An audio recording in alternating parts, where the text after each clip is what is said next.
কিছু মানুষ কেবল ততক্ষণই আপনার সাথে থাকে যতক্ষণ আপনি তাদের কাজে আসেন। তাই উঠে দাঁড়ান, এগিয়ে যান। কৃষক তার গাধার পিঠে লাঙল চাপিয়ে দিলেন। গাধাটি এত কঠোর পরিশ্রম এবং দ্রুততার সাথে জমি চাষ করল যে অল্প সময়ের মধ্যেই ক্ষেতের মাটি প্রস্তুত হয়ে গেল। কৃষক আনন্দে আত্মহারা হয়ে গাধাকে জড়িয়ে ধরলেন এবং হাসিমুখে বললেন, তুমি আমার জন্য অনেক বড় সাহায্যকারী। সন্ধ্যায় কৃষক গাধার পিঠে চড়ে বাড়ি ফিরলেন। আস্তাবলে বাধার আগে তিনি আবারও গাধাকে জড়িয়ে ধরে বললেন, আমি তোমার শক্তি এবং পরিশ্রমের কদর করি। পরদিন কৃষক ভুট্টা বোনার সিদ্ধান্ত নিলেন।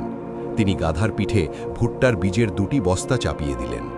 গাধা কোনো অভিযোগ ছাড়াই সেই বস্তাগুলো ক্ষেত পর্যন্ত নিয়ে গেল।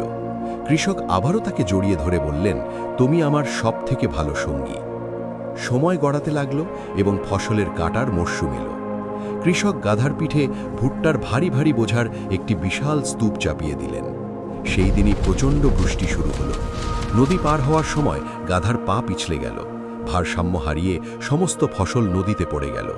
কৃষক প্রচণ্ড রেগে গেলেন এবং একটি শব্দ উচ্চারণ করলেন না। সেই রাতে গাধা ক্লান্ত শরীরে, খালি পেটে এবং কোনো আদর বা ভালোবাসা ছাড়াই আস্তাবলে ফিরল। সে না পেল খাবার, না পেল স্নেহ, আর না পেল কোনো কৃতজ্ঞতার কথা। পরদিন সকালে গাধা একটি কোদাল চালানোর শব্দ শুনতে পেল। সে কাছে গিয়ে দেখল কৃষক একটি গর্ত খুঁড়ছে এবং বিড়বিড় করে বলছে, আমি একে এখানেই পুঁতে ফেলব, এখনও আমার আর কোনো কাজের নয়। এই কথা শুনে গাধার হৃদয় ভেঙে গেল। দুঃখী মন কিন্তু দৃঢ় সংকল্প নিয়ে সে আস্তাবলের খোলা দরজা দিয়ে বেরিয়ে গেল। সে একবারের জন্যেও পিছনে ফিরে তাকাল না। জীবনটাও ঠিক এমনই। আপনি হাজারবার আপনার সেরাটা দিতে পারেন, কিন্তু মানুষের কাছে আপনার সব ভালো গুণ ভুলে যাওয়ার জন্য একটি ভুলই যথেষ্ট।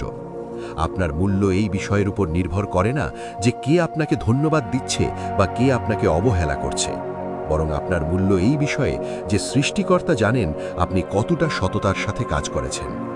কিছু মানুষ কেবল ততক্ষণই আপনার সাথে থাকে যতক্ষণ আপনি তাদের কাজে আসেন, কিন্তু সৃষ্টিকর্তা সব সময় আপনার সাথে থাকেন। তাই উঠে দাঁড়ান, এগিয়ে যান এবং অন্যদের অকৃতজ্ঞতাকে আপনার ভেতরের ভালো মানুষটিকে হারিয়ে যেতে দেবেন না।